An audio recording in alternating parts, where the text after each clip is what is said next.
दोस्तों नमस्कार। मैं सतीश वर्धमान एक बार फिर आपसे जय स्वागत करता हूं।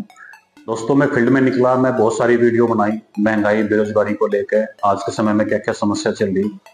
बहुत सारे लोगों की मैंने जो है इंटरव्यू किए और सभी लोगों की अलग अलग राय थी। कुछ लोगों का कहना था कि भाई कोई महंगाई नहीं है, कोई बेरोजगारी नहीं है।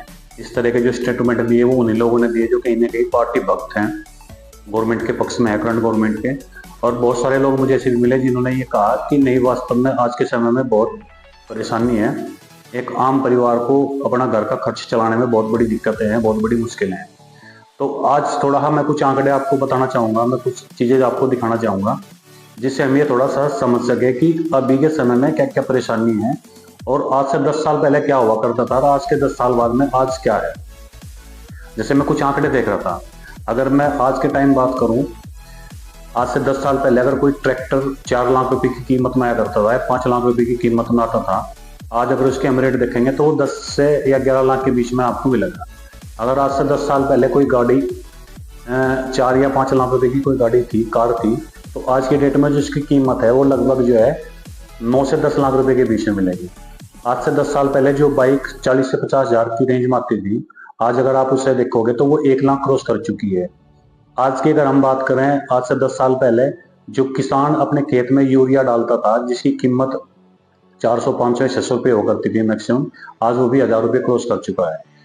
आज से 10 साल पहले अगर आप गोल्ड की बात करोगे तो गोल्ड की जो कीमत थी वो 40 से 50 हजार रुपये थी, आज वो भी 80 हजार को जो है टच कर चुका है। अगर हम डीजल की बात करें, डीजल की जो खपत है वो किसान के लिए बहुत, डीजल एक महत्वपूर्ण फ्यूल है किसान के लिए क्योंकि खेती में बहुत ज़्यादा यूज होता है। तो डीजल की जो कीमत थी आज से 10 साल पहले वो 50 रुपये के आसपास हुआ करती थी। आज की डेट में अगर हम डीजल की कीमत भी देखें तो वो भी जो है 100 के आसपास जा चुकी है। इसके अलावा जो पेस्टिसाइड किसान खेत में डालता है, अगर आप उसकी कीमत भी देखोगे, आज से 10 साल पहले जो दवाई 500 रुपये लीटर आया करती थी, आज वही दवाई जो है 1000 रुपये लीटर के आसपास आ रही है। तो दोस्तों ये कंडीशन है, ये कंडीशन हमें बता रही है कि महंगाई जो है, इन्फ्लेशन वो किस ग्रोथ से, किस रेशियो से आगे बढ़ा। लेकिन वहीं पर सवाल ये होता है कि क्या लोगों की इनकम जिस हिसाब से बढ़ी। अगर हम पहले किसान की ही इनकम देख लें, अगर आप सोच के देखो कि मान लो, एक सपोज दैट करो कि किसान की जो गन्ना था आज से 10 साल पहले प्रति क्विंटल 300 रुपये था, एक मानने की बात है। तो क्या आज 10 साल के बाद में वो 600 रुपये क्विंटल हो गया? अगर आज से 10 साल पहले किसान का जो गेहूं था, अगर उसकी कीमत 1000 रुपये क्विंटल थी, तो क्या आज वो 2000 रुपये क्विंटल बेच रहा है? अगर आप और भी, अगर आप प्राइवेट सेक्टर में जाओ, जो लोग जॉब कर रहे हैं, अगर आप जो लोग जॉब में हैं, अगर आप उनका देखोगे तो अगर आज से 10 साल पहले किसी की मान लो 40,000 रुपये इनकम थी, 40,000 रुपये सैलरी थी, तो क्या आज उसकी सैलरी जो है वो 80,000 रुपये है? नहीं है ना। अगर हम एक आंकड़ा निकाल के देखें, पर कैपिटा इनकम, इसका मतलब ये होता है कि प्रत्येक इंसान की जो इनकम है वो क्या है, वो बढ़ी या घटी। तो उससे हमें एक चीज समझ में आती है आज की डेट में कि जो पर कैपिटा इनकम है वो पहले के मुकाबले डाउन हुई है इसमें। तो पर कैपिटा इनकम डाउन है, महंगाई ज्यादा है, तो इसकी वजह से क्या है कि एक आम आदमी परेशान है। अब बहुत सारे लोग हैं समाज में, क्योंकि समाज ये बहुत सारे लोगों से बनता है।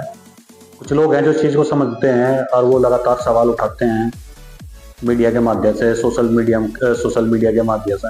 अगर वो खुद भी कोई बात नहीं कह पाते तो वो कोई, अगर उन्हें ऐसी पोस्ट मिलेगी तो उसको वो शेयर कर देते हैं।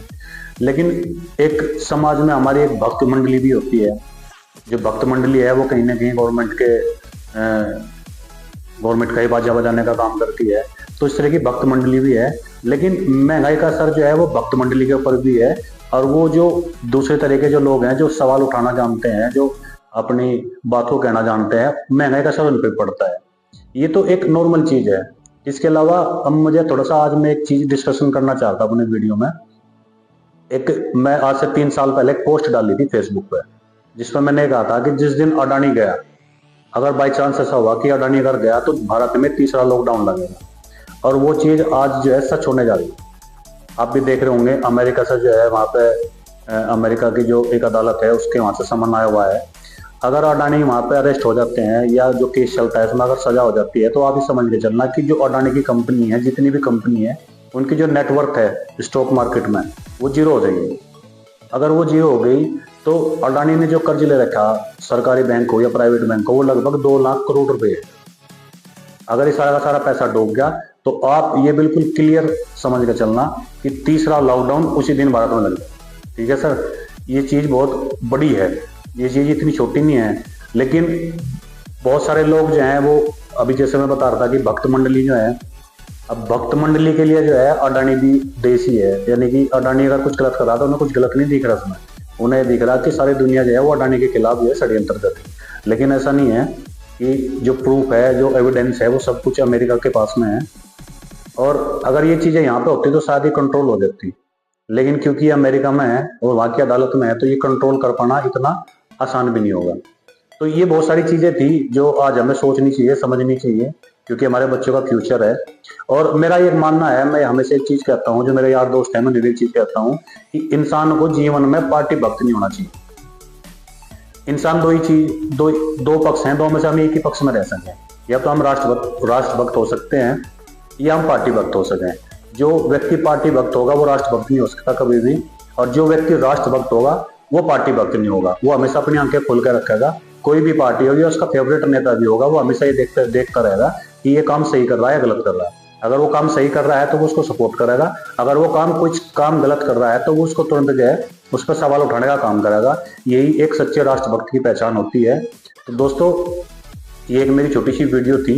लगातार मैं जो है बहुत सारी वीडियो बनाई, मैं फील्ड में भी गया, बहुत सारे लोगों के फीडबैक लिए। अभी धीरे धीरे, क्योंकि कुछ घरेलू काम की वजह से मैं लगातार वीडियो नहीं बना पा रहा था, लेकिन अभी मैं दोबारा से फिर कंटिन्यू कर रहा। जुड़े रहिए मेरे साथ में, इसी तरह के मुद्दे उठाते रहेंगे। और सरकार किसी की भी हो, आज इनकी गवर्नमेंट है, कल को कोई दूसरी गवर्नमेंट आए, हमारा काम है, एक जागरूक व्यक्ति का काम है कि वो चीजों को देखे, समझे, उन पर सवाल उठाए। तो चलिए दोस्तों, आज का वीडियो यहीं तक था। जय हिंद, जय भारत।